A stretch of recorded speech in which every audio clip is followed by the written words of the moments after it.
Palang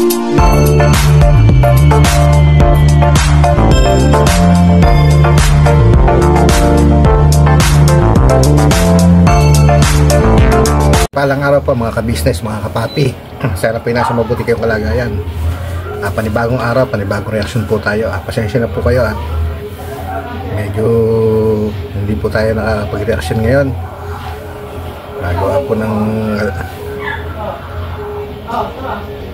meron po tayong iniisip na maganda para po makatulong tayo sa ating mga kababayan na lubos na nangangailangan.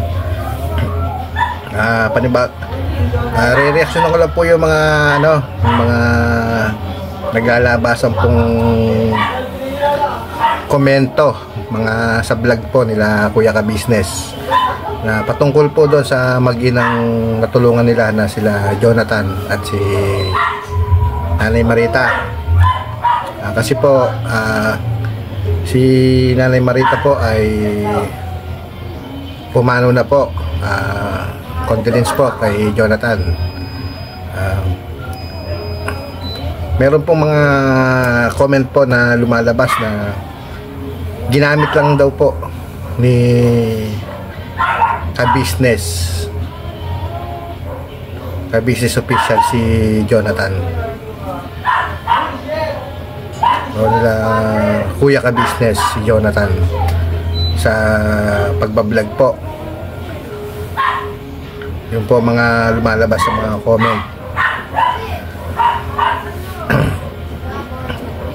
Kung kayo po ay isa sa mga solid ka-business o palagi pong nakatutok sa mga video nila Kuya Ka-Business, ay makikita nyo po o mapapanood nyo po yung mga ginawang pagtulong nila Kuya Ka-Business sa mag-inang si Jonathan at si Nanay Marita.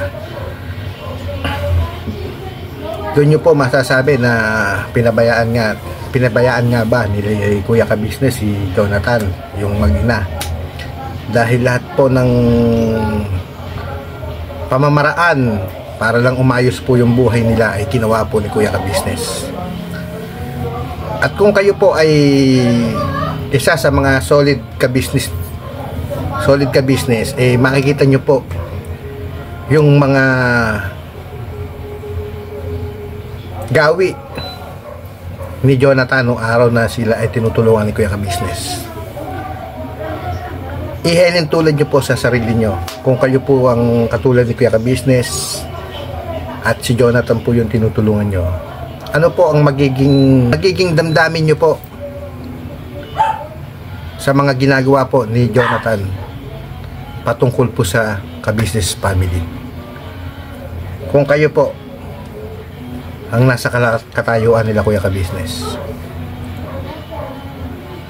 Nung una po, kukwento ko po sa inyo.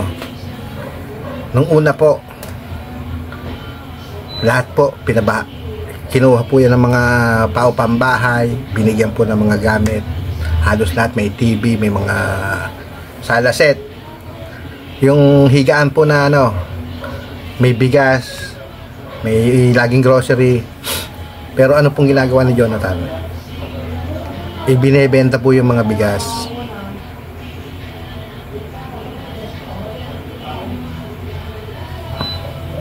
Kung kayo po ay mismo solid na ka-business family, alam nyo po yan kung ano po yung mga ginagawa ni Jonathan nung araw na tinutulungan po sila nila Kuya Ka-Business.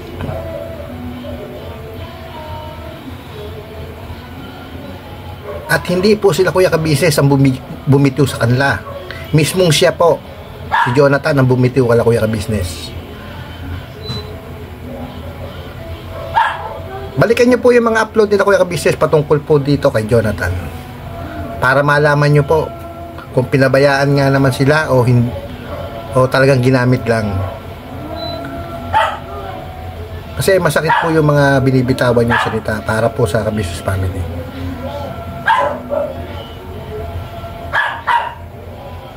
Kasi kung alam nyo na talaga na ang kwento po na mag-inang to mula nung na-i-vlog po nila Kuya Ka-Business, ay malalaman nyo po kung sino po at malalaman nyo kung talagang binitawan po nila Kuya Ka-Business yan. Sila po ang umalis sa ka-business family. Kung balikan po natin yung mga pangyayari po o yung mga kwento nila Jonathan, nila Nanay Marita patungkol po sa ka-business family, ay maiisip nyo kung ano pong, kung gaano kamahal ni Kuya ka-business sila Jonathan. Halos lahat inuturo na dyan. Binigyan po yan ng trabaho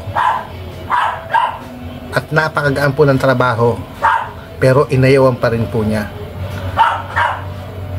Kung tayo po sa kalagayan po natin na lumagay po tayo sa kay Kuya ka-business, ano pang tulong ang gagawin natin?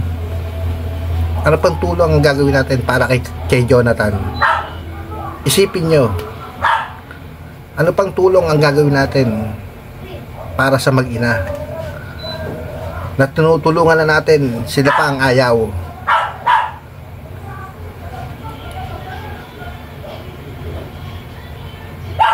Di ba? Dahil sa sobrang bait ng ating Kuya ka-business,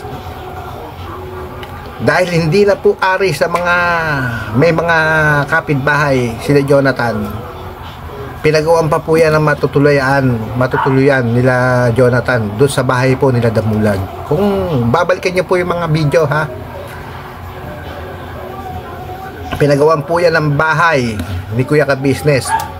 Sayang po yung effort na ginawa po ng mga kagawang dyan. Ano mo narinig nyo kay Jonathan? Pinulaan pa po niya yung ginawang bahay nila ng mga kagawang at saka yung daan po. Di ba po? Ito po, hindi po patungkol po kay Jonathan ang ano natin, ha. Hindi po natin siya inaano dito. Ang inaano po natin yung mga basher na nagsasalita na pinabayaan daw si Jonathan, ginamit lang daw. Hindi po si Jonathan ang inaano natin dito, yung mga basher po na wala pong magawang magaling, maasa makapag-comment lang kahit nakakasakit na, okay sa kanila. Isipin nyo, kung kayo ay solid ka-business, panoorin nyo yung mga video ni Jonathan at sa kanda Kuya ka-business. Wala pong ginawa si Kuya ka-business na sinasabi niyong pinabayaan.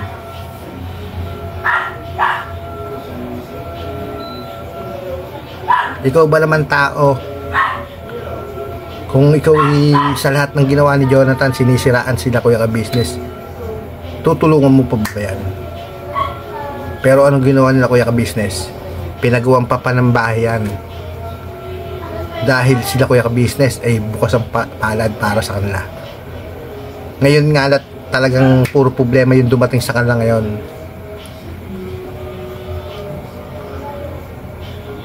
Kaya bago tayo mag-comment ng mga ano, ay isipin po natin muna.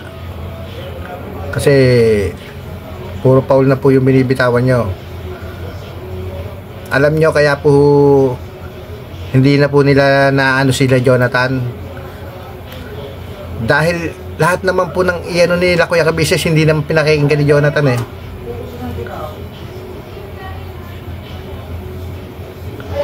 Ikaw bang tao ka? Hindi ka magsasawa sa tao hindi naman nakikinig sa'yo. Kahit anong pangaral mo, kahit anong sabihin mo, hindi siya nakikinig.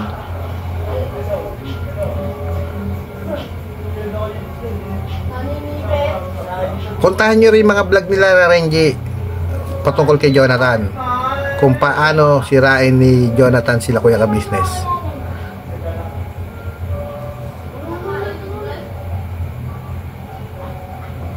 Kaya wag po tayong mag-iisip ng mga kung ano-ano.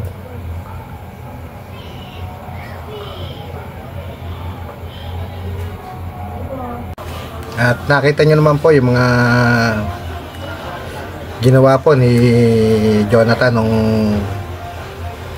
siya po ay nasa ka-business family pa po.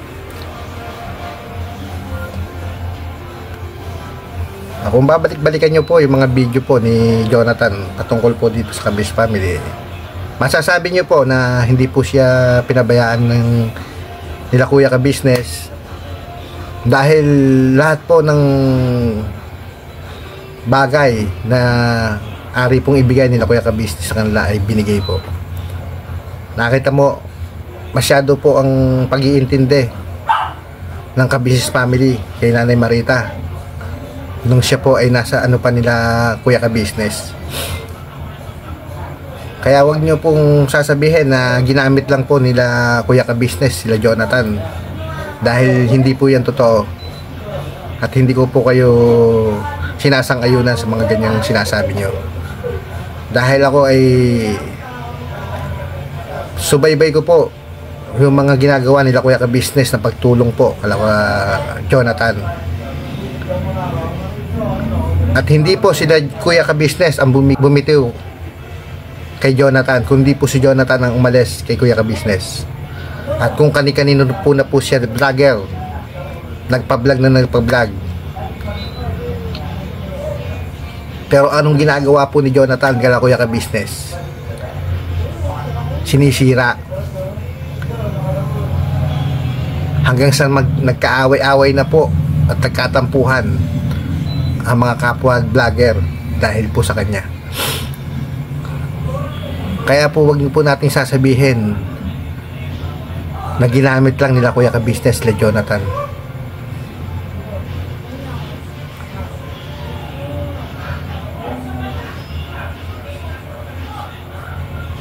Pero kung sinunod lang ni Jonathan, kung ito ay may babalik pa natin, kaso wala na, huli na. Kung sinunod lang po ni Jonathan yung mga ginawa po nila Kuya Ka-Business, yung pinagawan po sila ng bahay, o doon sila tumira kaladamulag, at pati hindi niya binibigyan ng mga bawal na ano, o kaya ipinasok niya sa DSWD yung nanay niya, baka hindi po tayo humantong sa ganito.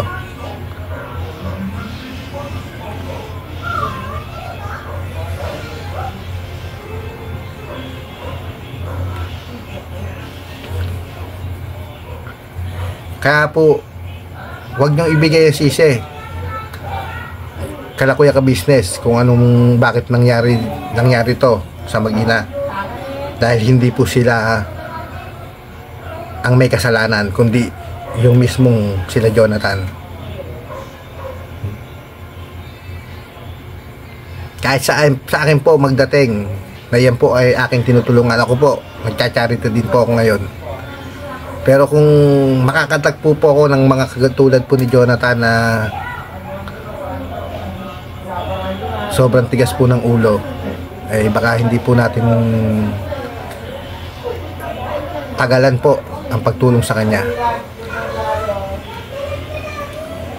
Nakatulad ni Kuya Ka-Business na talagang tinutukan sila. Tangat ngayon nga lang sila talagang umagwat kasi nakita nyo naman po si Jonathan ang bumitiw sa kanila, hindi sila Kuya Ka-Business.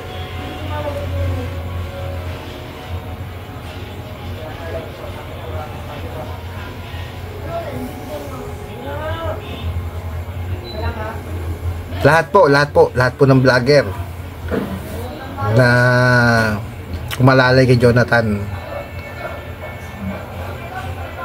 lahat po ng pinapangaral nila ay hindi sinusunod.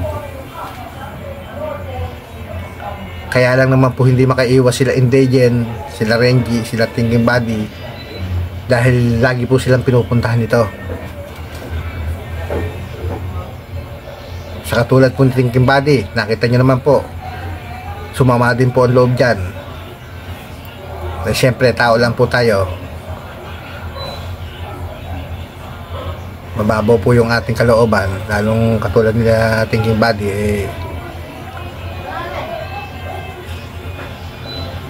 mahirap naman po yung hindi mo papansin si Jonathan kasi nahingi nga po ng tulong. Kaya po wala po tayong sisisihin sa nangyari po dito kala Jonathan, dahil po yan po ang kagustuhan nila, yan po ang gusto ni Jonathan. Lagi na lang pong sinasabi na wag painumin ng mga bawal, pero hindi niya sinusunod. Siguro po mga kaibigan, hanggang dito na lang po yung aking yung simpleng reaksyon para po doon sa mga nagsasabi na naman po ng hindi na maganda sa Kabis family patungkol po dito sa nangyari kala Nanay Marita at sa kay Jonathan. Shoutout po muna kay Kuya Ka-Business, kay Ate Ka-Business, kay Papa Dins, saka kala Mami Nerissa Tiga, shoutout po, Tay Ferdinand, Kuya Au Vlog 04, Amelito Pontilla Vlog, Mary Kay Vlog, Pretty My 143, Rich NCTV. Maraming salamat po. Sacrifice 1 Vlog, Miss Lenny 24, Miss Kawai Ona. Shoutout din po kay Ma'am Luz, kay Ma'am Geraldine, kay Sir Captia, kay Sir Manny, kay Ma'am Oli. Shoutout po. Maraming salamat po sa inyong lahat. Kay Ate Bebang,